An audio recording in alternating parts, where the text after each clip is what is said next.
3, 2, 1, go. 3. រត់អាចជួយទប់ស្កាត់អាការៈ stress និងជំងឺបាក់ទឹកចិត្តបានប្រកបដោយប្រសិទ្ធភាពព្រោះ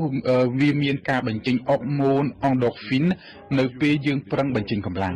ជាសរុបទៅគេមើលឃើញតែអំពីគុណប្រយោជន៍នៃការហាត់ប្រាណដោយការរត់ មូលហេតុល្អមានច្រើនដែលគួរតែយើងចាប់ផ្ដើមរត់ក៏ប៉ុន្តែទន្ទឹមនឹងគុណសម្បត្តិដ៏ច្រើនដែលលោកវិជ្ជបណ្ឌិត Jean Maxen បានរៀបរាប់ខាងលើមានជំនឿដែលយល់ថា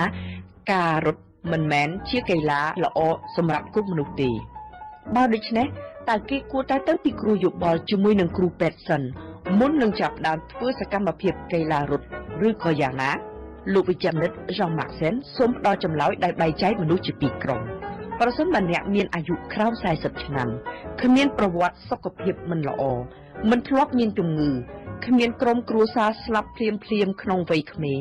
ហើយអ្នកមានអារម្មណ៍ជាធម្មតាសុខភាពក៏មាំទាំមានអនាម័យក្នុងការរស់នៅល្អសូមជ្រើសរើសធ្វើកីឡារត់ដោយសម្រួលចុះមិនចាំបាច់ទៅពិគ្រោះយោបល់ជាមួយគ្រូពេទ្យជាស្វ័យប្រវត្តិទេក៏ប៉ុន្តែប្រសិនបើអ្នកមានអាយុលើសពី40ឆ្នាំទៅហើយយកល្អគួរតែទៅឆ្លងយោបល់ជាមួយគ្រូពេទ្យសិនដើម្បីឆ្លៀតឱកាសនេះទៅត្រួតពិនិត្យសុខភាពជាទូទៅតែម្ដ